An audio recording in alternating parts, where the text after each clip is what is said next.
को नमन करते हुए तथा डायरेक्टर महोदय डॉक्टर साहब का अभिनंदन स्वागत और उनकी पूरी पार्टी का करता हूँ। मुझे बोलने का अवसर मिला है, मैं वक्ता तो नहीं हूँ, ये समाज में सेवा करते हुए कुछ अनुभव हुआ है और आपको जानकर हर्ष होगा कि इस लसरा गांव का प्रथम हाई स्कूल पास विद्यार्थी है पूरे लसरा गाँव।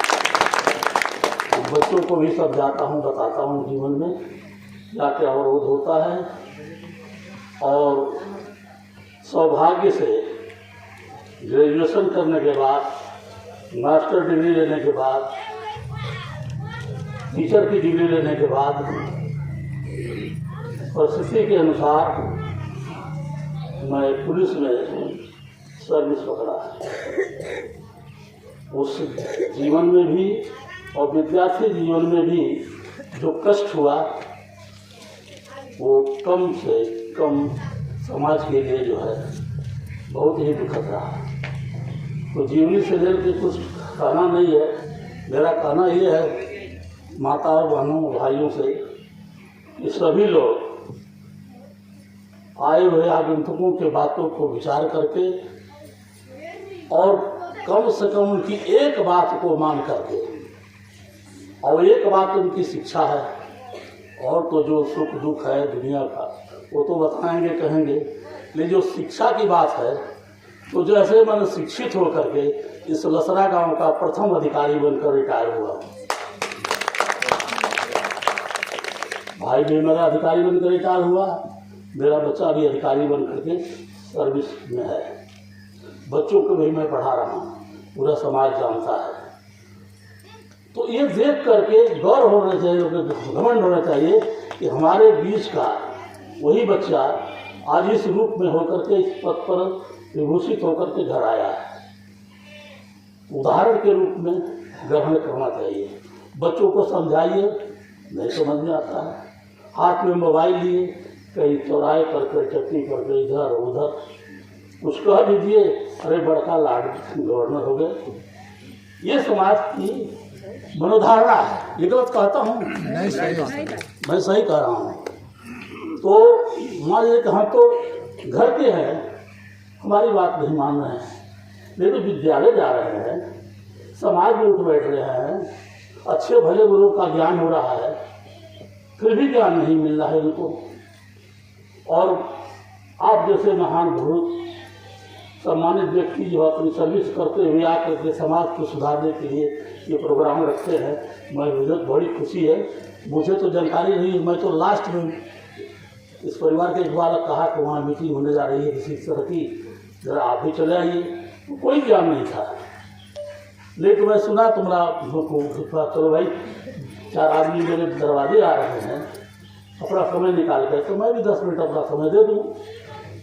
लेकिन मैं दुनिया का उदाहरण नहीं, सावित्री बाई ने जो किया वो इतिहास में मैं भी पढ़ा हूँ, अम्बेडकर साहब ने जो किया मैं भी पढ़ा हूँ, कांसी राम ने किया, बहन मायावती ने किया।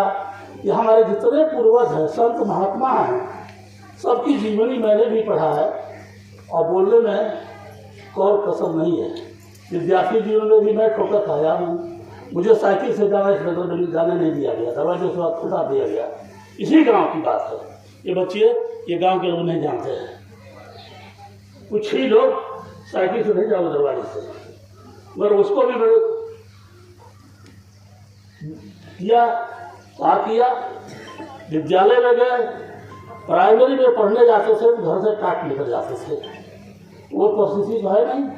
आज तो कुर्सी है, मेज है, लड़के इंग्लिश पढ़ रहे हैं, हिंदी मीडियम पढ़ रहे हैं, गुरुकुल में पढ़ रहे हैं, जो जहाँ जिसको मिल रहा है वो संसार में पढ़ लिख रहे हैं। क्यों पढ़ लिख रहे? इसीलिए ना कि हम आगे बढ़े।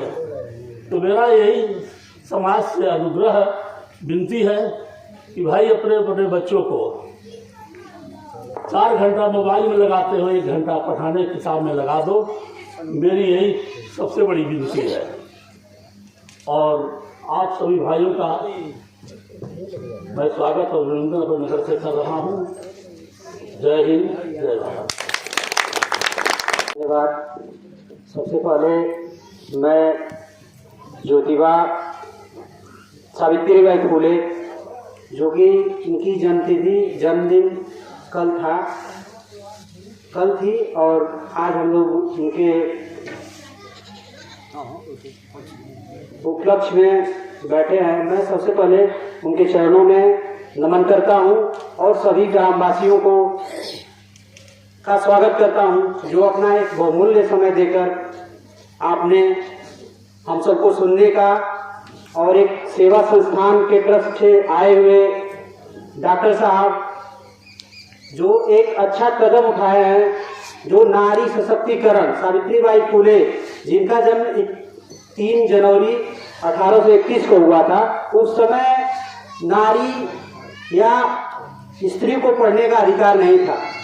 इन्होंने अपने पति ज्योतिबा राव फुले के साथ मिलकर एक अच्छा एक कदम उठाया कि हम भी पढ़ सकते हैं, हम भी कुछ कर सकते हैं। तो इन्होंने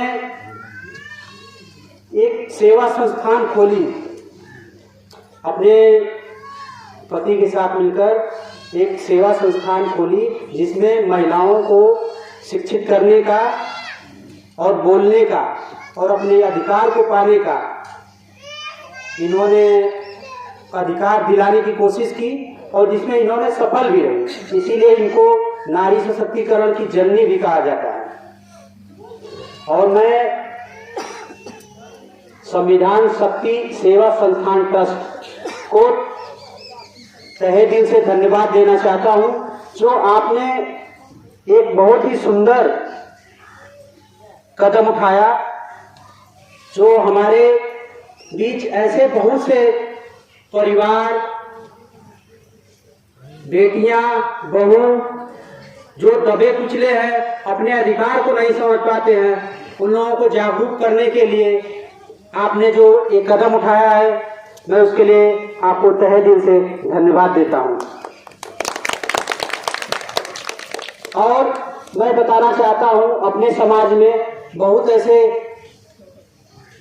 बुद्धिजीवी व्यक्ति पैदा हुए जो ईश्वर तुल्य हैं, जिन्होंने आपको बोलने का, पढ़ने का अधिकार दिलाया।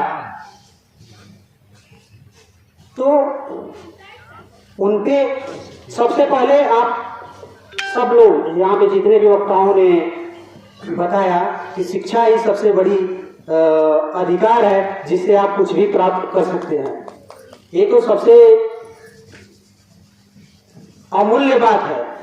शिक्षा से आप जो भी चाहे आप पा सकते हैं। Without shiksha you can nothing gain. If you are more educated then you are achieve anything. आप जो भी चाहे उसको पा सकते हैं। तो सबसे पहले मैं इस बिंदु पर फोकस करना चाहूंगा कि एजुकेटेड बने, अपने समाज को शिक्षित करें, अपने बच्चों को शिक्षित करें। एक साथी बोले हैं कि कोई भी परिस्थिति हो, शिक्षा आप अगर मन से बना लिए तो उसको आप ग्रहण कर सकते हैं। परिस्थिति आपको नहीं रोक सकती है। आपके बच्चे को आप कहते हैं गरीब है, गरीबी आप शिक्षा में बाधित नहीं है। आप शिक्षा किसी भी परिस्थिति में रहें आप ले सकते हैं। अंदर से एक मन होना चाहिए। तो ऐसी परिस्थिति अपने परिवार में उत्पन्न करें कि जिससे बच्चा पढ़ने की ओर अग्रसित हो और उत्साहित रहे कुछ करने के लिए, कुछ नया करने के लिए। मैं इन्हीं सब बातों से अपनी बातों को ज्ञान देता हूं और इस ट्रस्ट के जो कार्यकर्ता है उनको धन्यवाद देता हूं, जो आपने एक अच्छा कदम उठाया है। धन्यवाद। हेलो, संविधान सेवा शक्ति संस्थान ट्रस्ट का स्वागत अभिनंदन करते हुए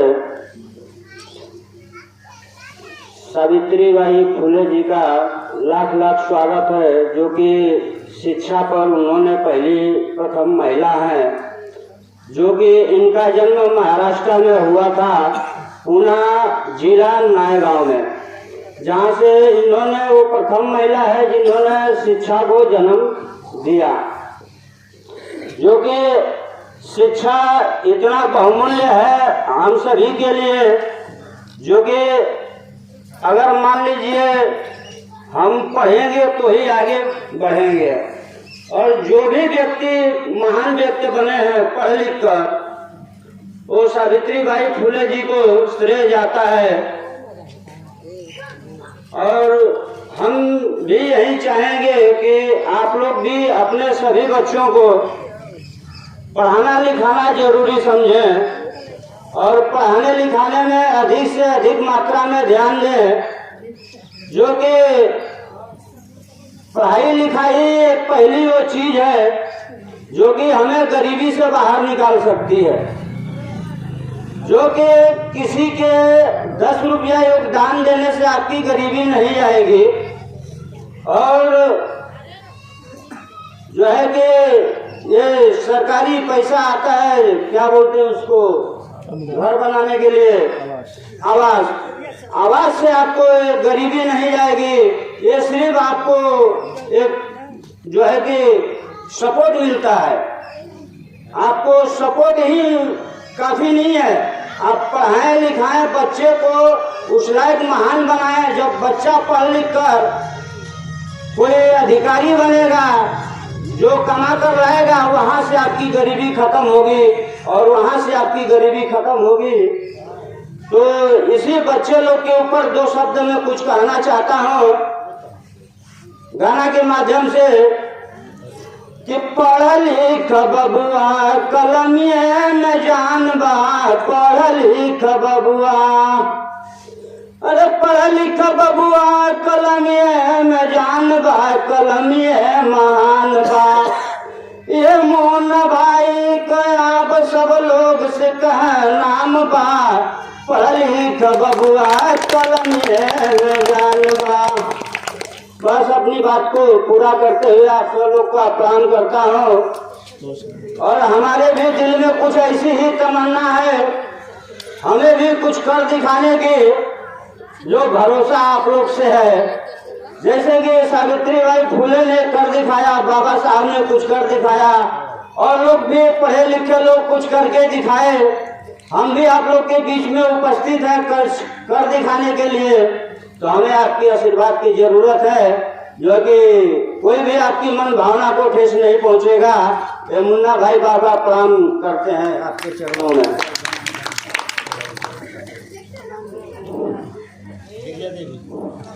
अपने शब्दों से शासन प्रशासन चल रहा है। यह नारी इस धरती की महान है। यह जब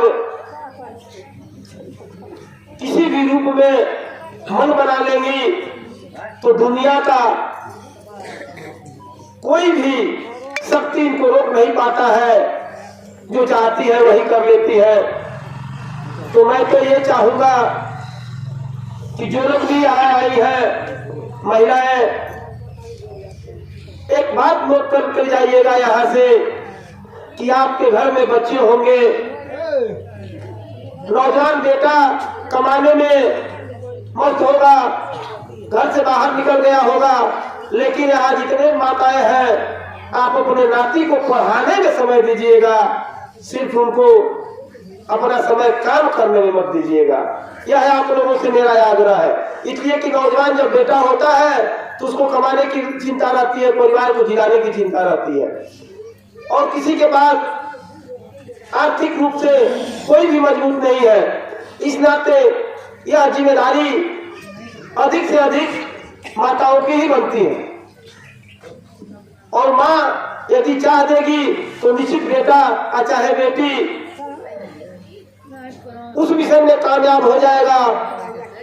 जिसकी चिंता सावित्रीबाई फुले ने किया, महात्मा ज्योतिराव फुले ने किया, बाबा साहब ने किया, वह मिशन हमारा पूरा हो जाएगा। आज जो शिक्षा की बात हम लोग कर रहे हैं, उस शिक्षा को मैं आपको बता देना चाहता हूँ कि हमारे पास और शासन के पास, हमारे पास तजुर्बे हैं, शासन के पास व्यवस्था है। शासन के पास व्यवस्था ये है कि यदि लड़कियों को पढ़ाना है, चाहे लड़कों को पढ़ाना है, जब इंटर कर लेते हैं तो बेटियों को पढ़ाना है, पॉलिटेक्निक कराना है, तो हमारे पास बहुत सारी चीजें हैं जो शासन के पास मौजूद है, मुझे जानकारी नहीं है। छात्रवृत्ति के माध्यम से आप उसको पॉलिटेक्निक करा सकते हैं, छात्रवृत्ति के माध्यम से कुछ पैसा इकट्ठा करके बीएड करा सकते हैं, आप बीटीसी करा सकते हैं। लेकिन जब चलेंगे तो मिलेगा, घर बैठे आपको मिलने वाला नहीं है। यदि आपको गाजीपुर जाना होगा, मऊ जाना होगा, बलिया जाना होगा, तो आपको चलना पड़ेगा।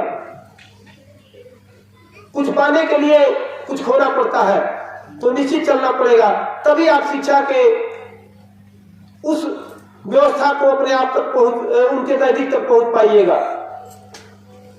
हम लोग शिक्षा पे जो बात करते हैं,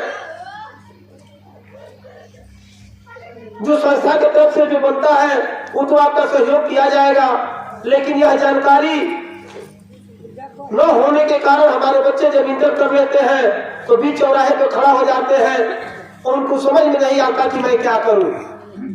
उसके रास्ते हैं कि आप बीए कर लिए हो भैया, बीए करना है, किसी भी कॉलेज में जाइएगा, छात्रवृत्ति के आधार पर आपका एडमिशन करा दिया जाएगा।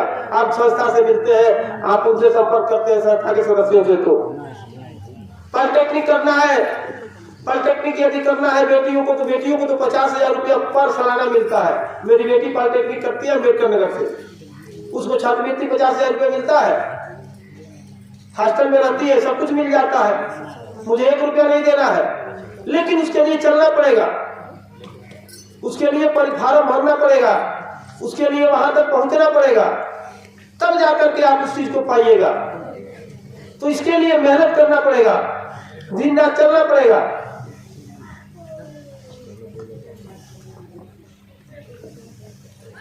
इसी के तहत गिरजा देवी इस गांव सभा के प्रधान आदरणीय गिरजा देवी से चाहूंगा कि आप आए, अपने मुखारबिंद से लोगों को बताएं। दीजिए वहीं रहिए, वहीं रहिए, वहीं रहिए।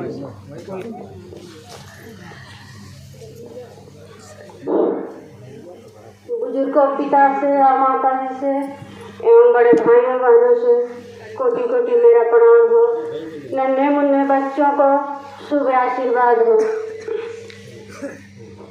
तो जैसे कि भैया लोग का ना कि शिक्षा का काम बा, तो मैं शिक्षा पर बिटिया या बेटा जितना लोग खड़े हैं, बच्चों बच्चियों को, फिर भी माता और बहनों को, अपने अपने बेटा बेटी को संभालना है कि शिक्षा से नैया लगाइला, अरे शिक्षा से नैया लगाइला, हो अपन जीवन बनाइला, शिक्षा से नैया लगाइला, हो अपन जीवन बनाइला। बन के अधिकारी बेटा यही बनवा, बन के अधिकारी बिटिया यही बनवा, खुशियाँ उठी तुहरे घर आओ रंगनवा, ओ खुशियाँ उठी तुहरे घर आओ रंगनवा, ओ बचवा शिक्षा से नैया लगाइला, खुशियाँ उठी तुहरे घर आओ रंगनवा, ओ बेटा शिक्षा से नैया लगाइला, अपन तो जीवन बनाइला, ओ बचवा शिक्षा से नैया लगाइला। रोशन हो जाइए गाँव जिला तुहर नमावा, रोशन हो जाइए गाँव जिला नमावा, पापा कबड़ जाइए नमावा, हो बाबू शिक्षा से नैया लगाइला, पापा कबड़ जाइए नमावा, हो बेटा शिक्षा से नैया लगाइला। वो माई लोग पर गा देंगे। बहुत सुंदर। करती नहीं है, घर से बाहर नहीं जाती है, केवल चूल्हा फूकने वाली है। तो हम लोग बहुत काम कीजिए, घास भी कर देला, गोबर भी उठा देला, चूल्हा भी फूक देला, और चल जाएला डीएम की घर, चल जाएला थाना पर, कहीं कोनो काम नारी अपना के तन को गर्व कम मत उठाइए।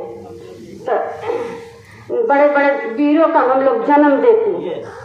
तो क्या कहना बाकी, एक नारी नर को जन्म दिया, क्या खेल रचाई नारी ने, एक नारी नर को जन्म दिया, क्या खेल रचाई नारी ने।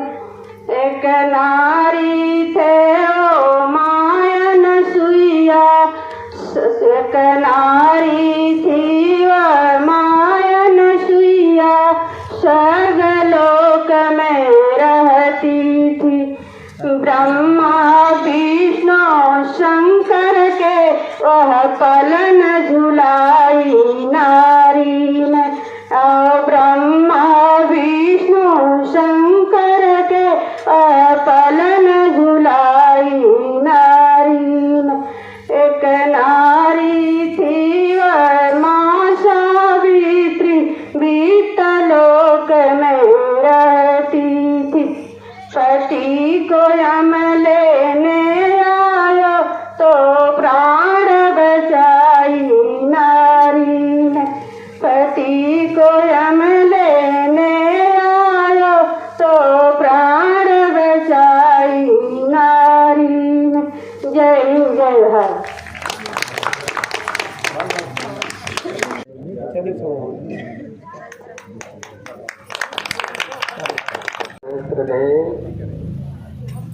सावित्री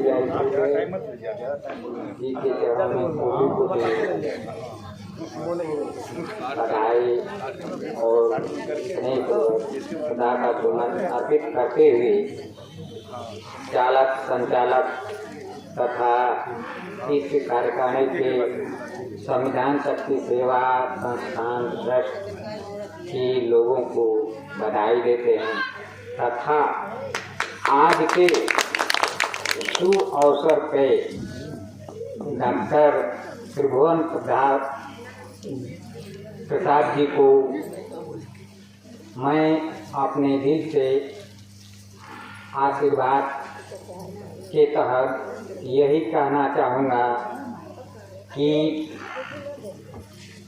उगता हुआ सूरज रोशनी दे आपको, खिलता हुआ फूल खुशबू दे आपको।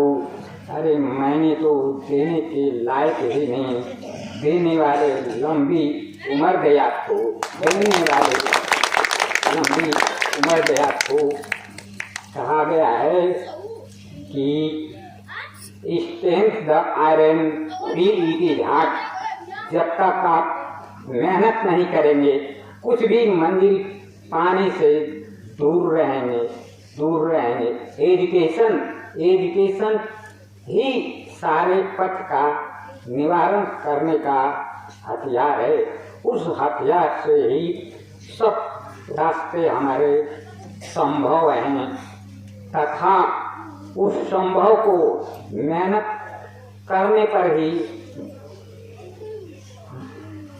Do well and have well, कर भला तो हो भला। कहा गया है, बाबा साहब ने कहा था, शिक्षा वह शेरनी का दूध है जिसे हर एक बाधाएं को आप सफलतापूर्वक हासिल कर सकते हैं। इसी के साथ चंद शब्दों में मैं अपनी वाणी को विराम देते हुए सबका हार्दिक अभिनंदन करते हैं। बहुत बहुत थैंक्स सर आपको। मैं चाहूँगा कि बहन मनोरमा जी आए और दो शब्द अपने मुखार बिंदु से आप लोगों को बताएं शिक्षा चिकित्सा रोजगार के बारे में। आए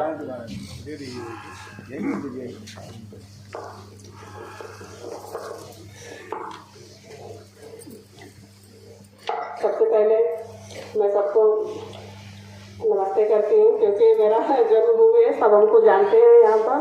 और जो सावित्रीबाई फुले इनके जन्मदिन पर मैं उनको चरण स्पर्श करती हूँ।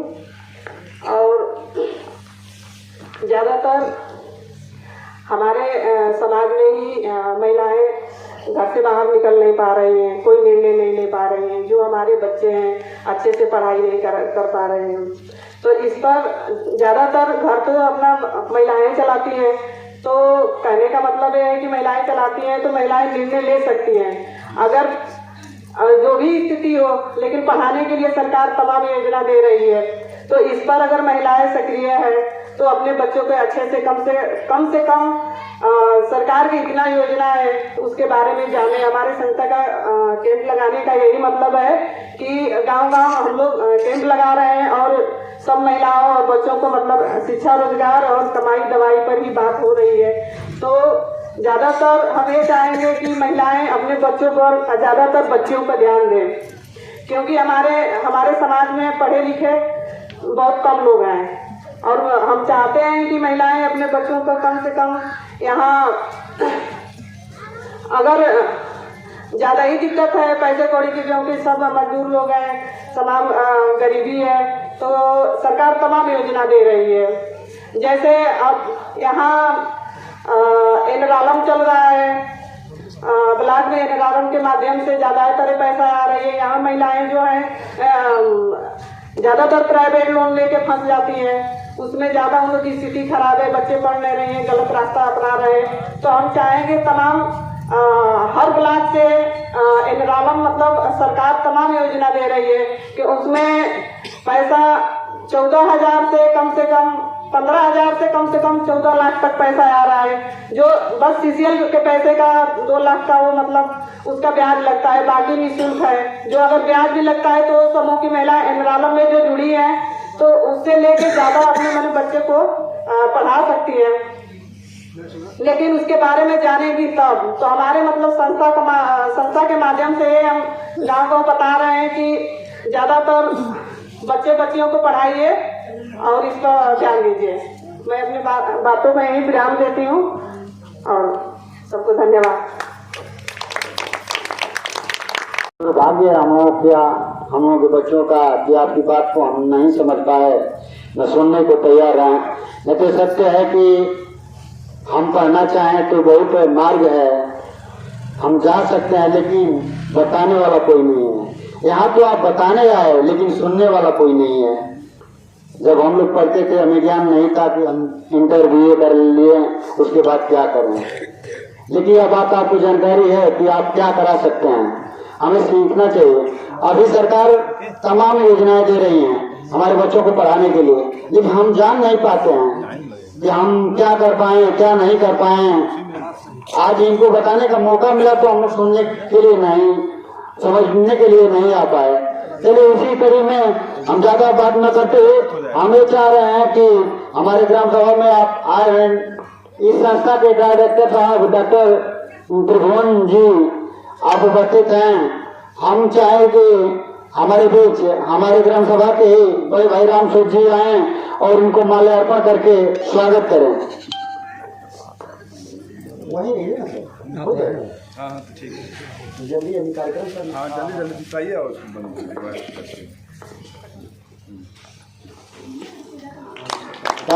तालियां। और इसी कड़ी में देखिए डॉक्टर साहब, दूसरी बात कि डॉक्टर साहब ने आपको माल्यार्पण करके सम्मान बढ़ाया। इसी कड़ी में हम चाहेंगे मनोरमा जी, आप हमारे ग्राम सभा के प्रथम व्यक्ति गिरिजा पाल जी आए हैं, उनको माल्यार्पण करके उनका स्वागत करें। और जल्दी कार्यक्रम करते हुए हम इसी कड़ी में चाहेंगे कि हमारे ग्राम सभा से आए हुए हमारे प्रधान विजय देवी जी, आप इस संस्था के डायरेक्टर सुभाष देवी जी का माल्यार्पण करके स्वागत करें।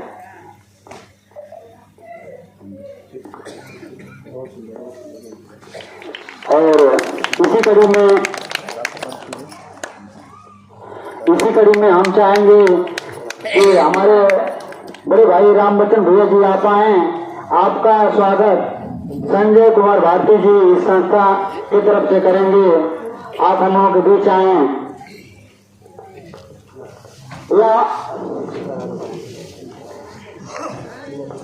आप की योग्यता और संघर्ष को देखकर हमारे संजय सर जी चाहें कि आपको हम माल्यार्पण कर लें, ये बड़ी सौभाग्य की बात है। उत्साह देखिए, तालियां बजाते रहिए। और हम चाहेंगे अपने ग्राम सभा से नगेंद्र जी से कि आप आए और हमारे संजय सर जी को माल्यार्पण करके उनका स्वागत करें। आप सहदेव कठेरिया के प्रधानाचार्य जी हैं। आप एनएम जीएनएम आपके विद्यालय से बच्चे निकलते हैं पढ़कर। यह कितना सौभाग्य है कि हम लोग के बीच में आए हैं, हमें स्वागत करने का मौका मिला है। बहुत बहुत धन्यवाद। और इसी कड़ी में हम चाहेंगे कि हमारे बीच में जुगेश भाई जी हैं, आप आए, हमारे मदन सर जी को आप माल्यार्पण करके इनका स्वागत करें। और इसी कड़ी में हम मुन्ना भाई मोदी से चाहेंगे कि आप अभिमन्यु का माल्यार्पण करके और स्वागत करेंगे। बहुत बहुत धन्यवाद। यह कितना बहुत अच्छा सुहाना है कि आप दोनों लोग एक दूसरे को सम्मानित कर रहे हैं। इससे बड़ी कुछ हो ही नहीं सकती। हम मुन्ना जी से भी चाहेंगे कि हमारे अमनो डॉक्टर साहब का स्वागत करेंगे। मुन्ना मौर्य जी, देखिए कितना अच्छा, कितना सुहाना पल।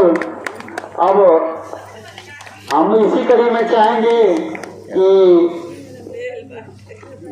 धर्मेंद्र जी आए और आप संजय भारती जी को माल्यार्पण करके इनका स्वागत करें।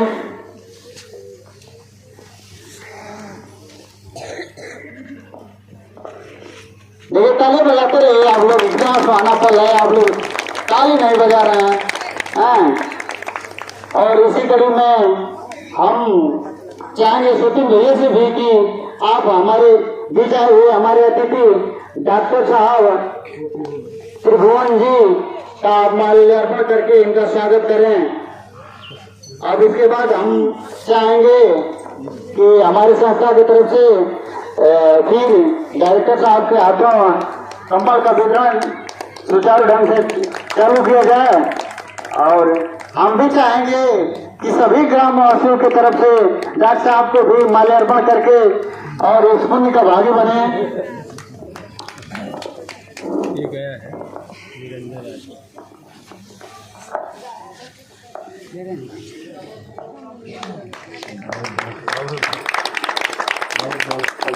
और मेरी तरफ से आपका ये जो है प्रोग्राम अगर नाइट किए ये इसके लिए बहुत धन्यवाद जो है।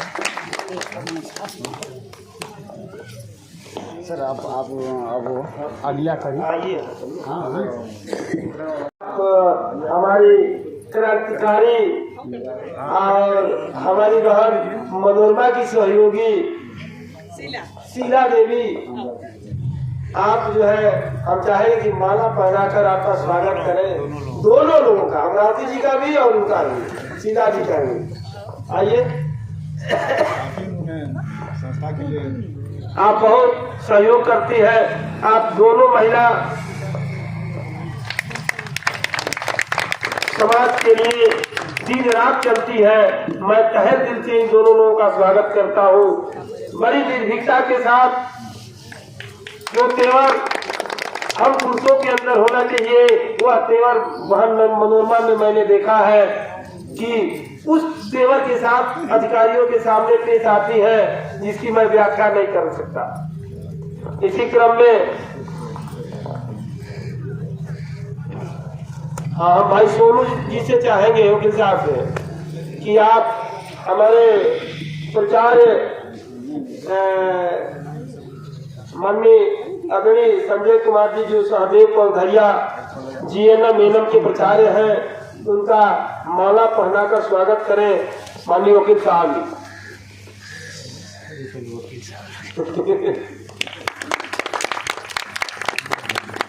आप समाज में पुरोहित का नाम चलिए आने वाले समय में